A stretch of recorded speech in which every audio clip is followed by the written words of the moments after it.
Hello, I'm Enzo from Austria, not the continent, but still like a very impressive big country, right in the middle of Europe. I'm a serial entrepreneur and co-founder of Augedo, with the goal to automatically generate donations and empower the world to do good better.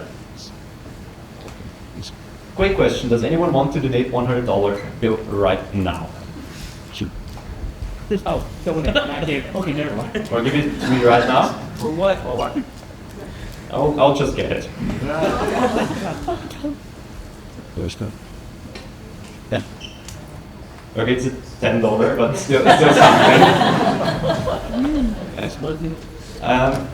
The problem with it is, that's what actually happens with donations.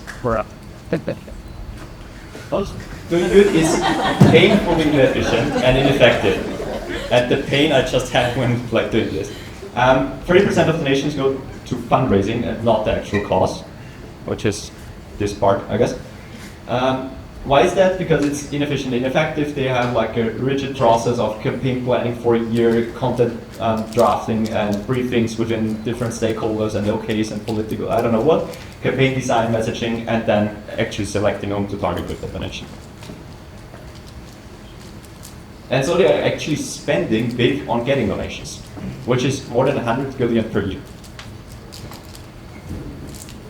I have 15 years of experience in the NGO space, and I can tell you, we can do better than this.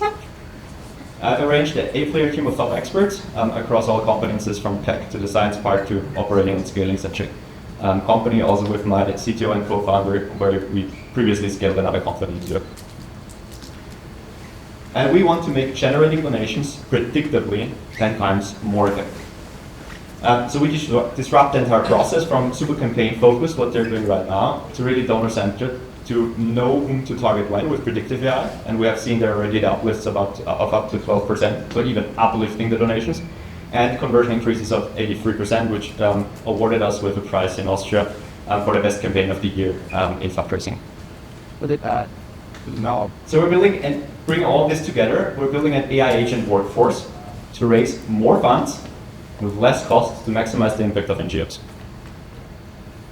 Therefore, we developed an AI agent fundraising framework, where actually there in the middle is their fundraising data coworker, who actually knows all the channels and all the metrics and the results of the campaigns that you can run. And then per channel, so there's this still in donations who doesn't know direct mails or sending letters is super important. Online grants, retention, and corporate partner agents. So all the channels, and there's one central instance that knows all the data and makes predictions from the target when.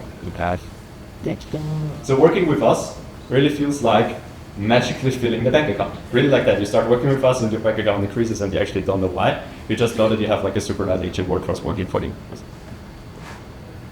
And we have proven the European market already, so 25% of the biggest NGOs in Central Europe are already working with us. Out of those, also international ones like CARE or Docs to Fluid Structures.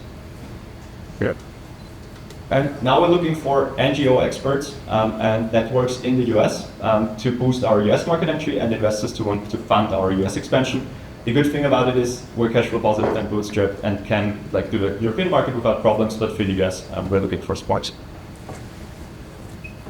That's it. So if you believe in empowering the world to do good better with AI, then reach out to me.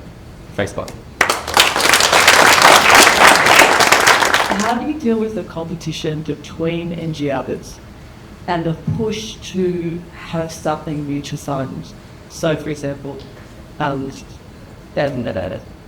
funding a goat or sponsoring a child or these what we call cash cows in the NGO space that have been created with some of the biggest NGOs. Do you deal with that actually? You can think of us more like the way you would hire an agency to raise funds for you. They have kind of the same thing and really replicated how you're currently doing with agencies too. If you're using generative AI in the process of courting donors, how do you balance giving agents sufficient freedom to go off and do their own thing with making sure that they're producing honest to honest promotions, avoiding bad AI pictures of fake villages somewhere? Super good question. One of the biggest parts where actually technology and kind of our innovation happens. We need to have a process in place that ensures that the quality that we deliver out is okay, we still like always enable that you have like guardrails and still like can decide as a human to post it or not, obviously. But what we did, and also that campaign I mentioned, was that we really like delivered content that nobody has seen before, and the first person were the donors that actually saw it. Somebody saw that on content.